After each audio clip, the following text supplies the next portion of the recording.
देख रहे हैं सत्यहिंदी.com। एक नजर अब तक की सुर्खियों पर। इसराइल के लड़ाकू विमानों ने सेंट्रल गजा के देर अल पलहा में एक मस्जिद को निशाना बनाया है, जिसमें 23 लोगों के मारे जाने की खबर है। डॉक्टरों और हमास के मेडिकल कर्मियों ने कहा है कि इस हमले में कम से कम 20 लोग घायल भी हुए हैं। बता दें कि इस मस्जिद में विस्थापित लोग रह रहे थे।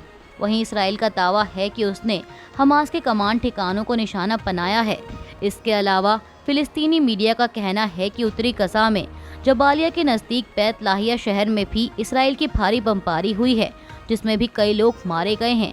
और इस पर इसराइली सेना का कहना है कि शनिवार को जबालिया में यूएन के कंपाउंड में हमास के ठिकानों को निशाना बनाया था।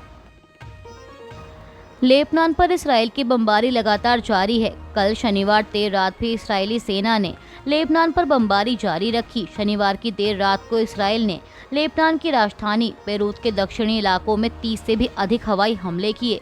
बता दें कि बेरूत के दक्षिणी इलाकों में हिजबुल्लाह की मजबूत उपस्थिति मानी जाती है। इन हवाई हमलों के दौरान बेरूत के कई इलाकों में आग की लपटें और धुएं के विशाल गुब्बारों को उड़ते हुए देखा गया। वहीं कई सारे वीडियो में लगातार हो रहे धमाकों की वजह से बेरूत में लोग इधर से उधर भागते हुए भी देखे जा सकते हैं। बीबीसी की एक रिपोर्ट के मुताबिक इसराइल ने पेट्रोल स्टेशनों या लेबनान के हथियारों के ठिकानों पर हमला किया है। वहीं इसराइल डिफेंस फोर्सेस का कहना है कि हिजबुल्लाह ने इसराइली शहर किरियात शमोना को निशाना बनाते हुए 30 रॉकेट दागे हैं। हालांकि अधिकतर इलाके को खाली करा दिया गया है। फ्रांस के राष्ट्रपति इमैनुअल मैक्रोन ने इसराइल को हथियार देने पर रोक लगाने की मांग की है। वहीं अब उनकी इस मांग की इसराइली प्रधानमंत्री बेंजामिन नेतन्याहू ने निंदा की है। नेतन्याहू ने मैक्रोन के बयान को पाखंड करार देते हुए कहा कि उन्हें शर्म आनी चाहिए। दरअसल आपको बता दें कि फ्रांस के राष्ट्रपति ने कहा था कि इसराइल के खिलाफ हथियार सप्लाई की रोक होनी चाहिए और लेबनान में सीज फायर होना चाहिए। इसके बाद नेतन्याहू ने उनकी कड़े शब्दों में निंदा करते हुए कहा कि आज इसराइल सभ्यता के दुश्मनों से 7 मोर्चों पर खुद की रक्षा कर रहा है। हम गजा में हमास के खिलाफ लड़ रहे हैं, जिन्होंने 7 अक्टूबर को हत्या, बलात्कार किए और लोगों को जिंदा जलाया। हम लेबनान में हिजबुल्लाह के खिलाफ लड़ रहे हैं, जो दुनिया का सबसे अधिक हथियारों से भरा आतंकी संगठन है, जो कि उत्तरी सीमा पर 7 अक्टूबर से भी बड़े नरसंहार की योजना बना रहा था। इसराइली पीएम ने आगे कहा कि हम यमन में हूतियों, सीरिया और इराक में शिया लड़ाकों के खिलाफ लड़ रहे हैं। हम ईरान के खिलाफ लड़ रहे हैं, जिसने इसराइल पर सीधे 200 से अधिक बैलिस्टिक मिसाइलें दागी थीं। उन्होंने कहा कि जब इसराइल ईरान के नेतृत्व वाली बर्बर ताकतों से लड़ रहा है, तब सभी सभ्य देशों को इसराइल के साथ मजबूती से खड़ा होना चाहिए। फिर भी राष्ट्रपति मैक्रोन और दूसरे पश्चिमी नेता अब इसराइल के खिलाफ हथियारों पर प्रतिबंध लगाने की मांग कर रहे हैं। उन्हें शर्म आनी चाहिए।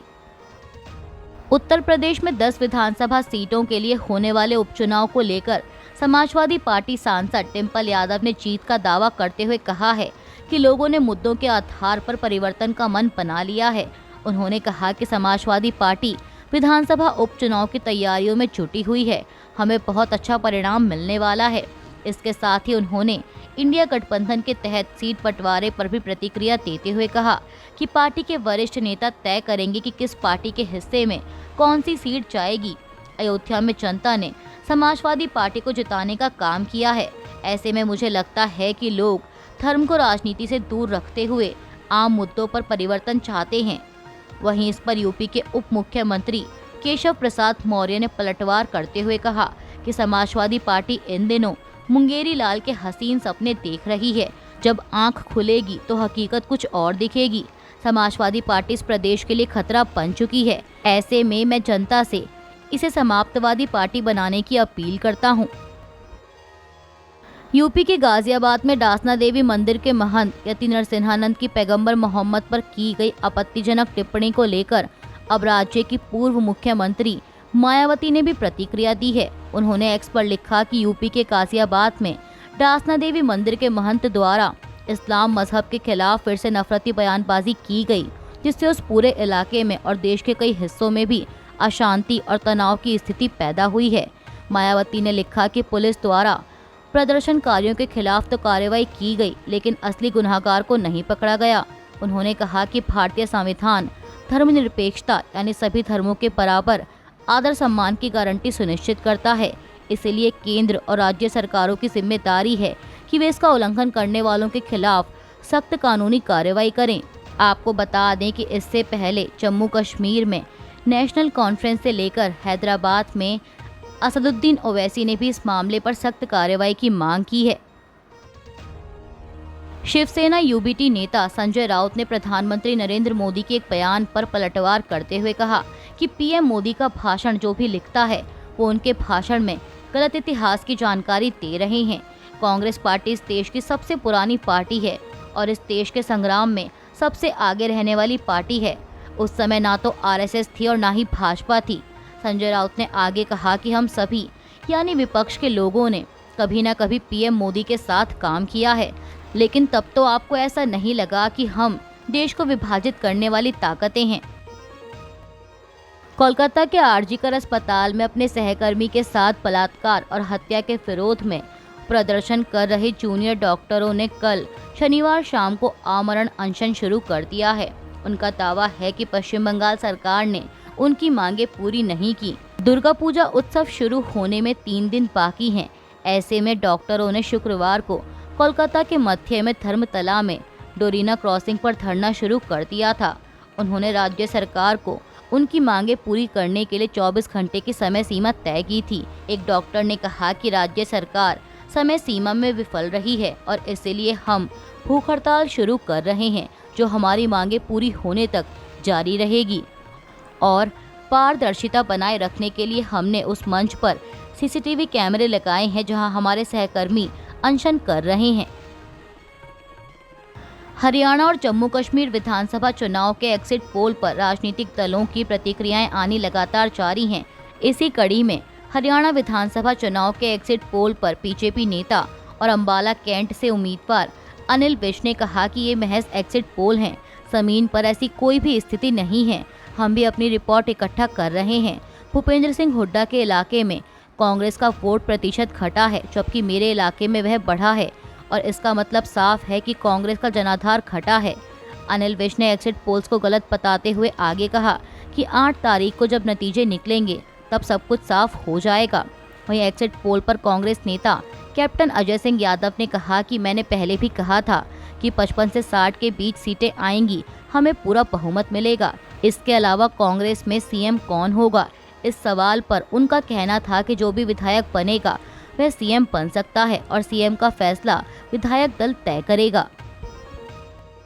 एग्जिट पोल्स पर प्रतिक्रिया देते हुए कांग्रेस सांसद मनीष तिवारी ने कहा कि एग्जिट पोल के बारे में जितना कम कहा जाए उतना ही बेहतर है, लेकिन बुनियादी बात यह है कि जम्मू कश्मीर और हरियाणा में रुझान कांग्रेस के हक में है।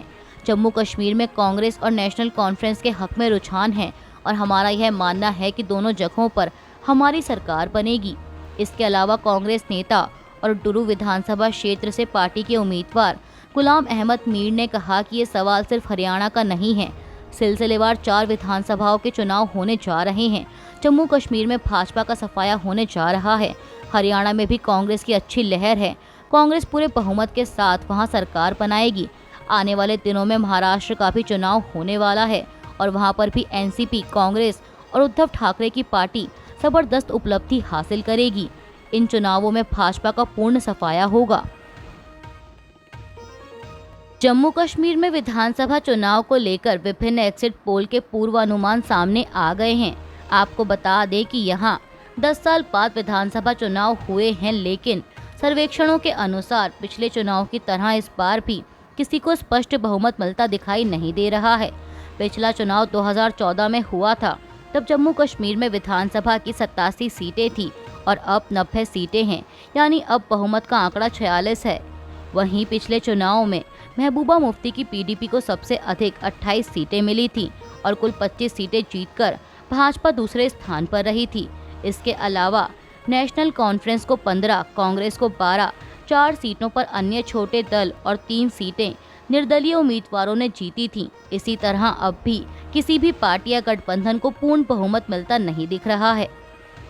एनडीटीवी के पोल ऑफ एग्जिट पोल्स के मुताबिक जम्मू कश्मीर में बीजेपी को 27, कांग्रेस एनसी गठबंधन को 42, पीडीपी को 7 और अन्य को 14 विधानसभा सीटें मिल सकती हैं, जबकि बहुमत का आंकड़ा 46 है। इसीलिए यदि नतीजे ऐसे ही आते हैं तो कोई भी पार्टी अपने बलबूते सरकार बनाने की स्थिति में नहीं होगी और तब गठबंधन ही अगली सरकार के लिए रास्ता बना सकेगा।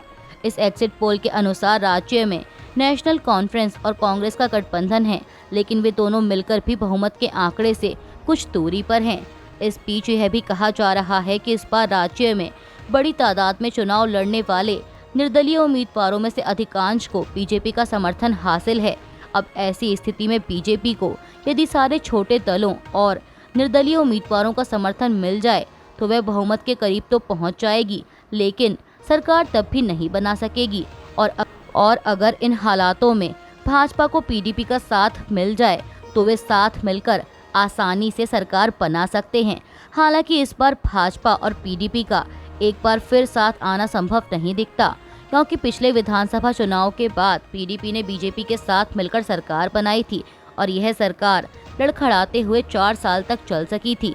अब वहीं अगर दूसरी ओर पीडीपी कांग्रेस और एनसी के साथ गठबंधन में शामिल हो जाती है तो सरकार आसानी से बन जाएगी।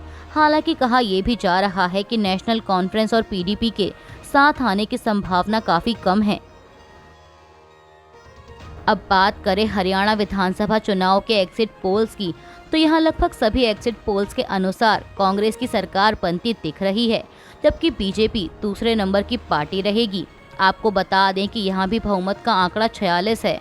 अब एक बार फटाफट बात कर लेते हैं तमाम एग्जिट पोल्स के आंकड़ों की। इंडिया टुडे एक्सिस माई इंडिया के एग्जिट पोल के मुताबिक हरियाणा में बीजेपी को 21 प्लस और कांग्रेस को सबसे अधिक 59 प्लस सीटें मिलने का अनुमान है, यानी कांग्रेस अपने दम पर सरकार बना सकती है। इसके अलावा अन्य के खाते में 2 से 6 सीटें जा सकती है। दैनिक भास्कर के एग्जिट पोल के मुताबिक हरियाणा में बीजेपी 29 से 23, कांग्रेस 44 से 54 और अन्य के खाते में 1 से 9 सीटें जाने का अनुमान है। रिपब्लिक मैट्रिक्स के एग्जिट पोल के मुताबिक बीजेपी को हरियाणा में 18 से 24 प्लस, कांग्रेस को 55 से 62 प्लस और अन्य के खाते में 2 से 5 सीटें आने की संभावना है। एग्जिट पोल्स के अनुमान तो जान लिए, अब जान लेते हैं एग्जिट पोल्स पर राजनीतिक दलों की राय क्या है। कांग्रेस नेता अशोक तंवर ने कहा कि आज हरियाणा और जम्मू कश्मीर के लिए एग्जिट पोल आए हैं और सभी एग्जिट पोल के अंदर कांग्रेस पार्टी बड़े बहुमत की ओर अग्रसर है। ये दिखाता है कि राहुल गांधी की यात्रा और उन्होंने जो आवाज मजबूती से उठाई उसका असर हमें देखने को मिला है। हरियाणा में अकेले हमें बहुमत है। वहीं जम्मू कश्मीर के पूर्व उप मुख्यमंत्री और भाजपा नेता कविंदर गुप्ता ने कहा कि यहाँ नेशनल कॉन्फ्रेंस और कांग्रेस की जो बढ़त दिख रही है यह केवल एग्जिट पोल में है। जो सही नतीजे आएंगे उसमें भाजपा सबसे बड़ी पार्टी उभरकर सामने आएगी। हमें विश्वास है कि 35 से अधिक सीटें हम जम्मू से जीतेंगे और कश्मीर में भी भाजपा पहले से बेहतर स्थिति में आएगी। सरकार भाजपा के पक्ष में बनेगी। अवामी इत्तेहाद पार्टी के प्रमुख शेख अब्दुल्ला राशिद ने शनिवार को कहा कि जम्मू कश्मीर विधानसभा चुनाव के नतीजे चाहे जो भी हों, केंद्र शासित प्रदेश का नियंत्रण दिल्ली के हाथ में रहेगा। इंजीनियर राशिद के नाम से मशहूर लोकसभा सांसद ने यह भी कहा कि वह एग्जिट पोल पर भरोसा नहीं करते और विधानसभा चुनाव के अंतिम नतीजों का इंतजार करेंगे। वहीं इस बीच मीडिया रिपोर्ट्स के मुताबिक कांग्रेस नेता चरणजीत सिंह चन्नी ने शनिवार को यहां शेख अब्दुल राशिद से उनके आवास पर मुलाकात की। उनकी इस मुलाकात से अटकलें लगाई जा रही हैं कि कांग्रेस नेता सरकार गठन के लिए नेशनल कॉन्फ्रेंस और कांग्रेस गठबंधन के लिए उनका समर्थन मांग सकते हैं। बॉलीवुड अभिनेत्री रिया चक्रवर्ती, कॉमेडियन भारती सिंह और उनके पति हर्ष लिम्बाचिया को दिल्ली पुलिस ने 500 करोड़ रुपए की ऐप आधारित धोखाधड़ी की जांच में शामिल होने के लिए नोटिस भेजा है। अधिकारियों ने कल शनिवार को यह जानकारी दी। पीटीआई की रिपोर्ट के मुताबिक दिल्ली पुलिस ने गुरुवार को दावा किया कि उसने हाईबॉक्स से जुड़े घोटाले का भांडाफोड़ किया है। हाईबॉक्स एक मोबाइल एप्लीकेशन है जिसके जरिए कथित तौर पर लोगों को हाई रिटर्न का वादा करके इसके जरिए पैसा निवेश करने के लिए लुभाया जाता था। शिकायतों के अनुसार भारती सिंह, हर्ष लिम्बाचिया, लक्ष्य चौधरी, आदर्श सिंह, सौरभ जोशी, अभिषेक मल्हान, पूरव झा, एल्विश यादव और अमित और दिलराज सिंह रावत सहित 9 सोशल मीडिया इन्फ्लुएंसर और यूट्यूबर्स ने ऐप का प्रचार किया और लोगों को इसके जरिए पैसा निवेश करने के लिए लुभाया। अभी के लिए बस इतना ही। बाकी की खबरों के लिए जुड़े रहिए सत्यहिंदी.com के साथ।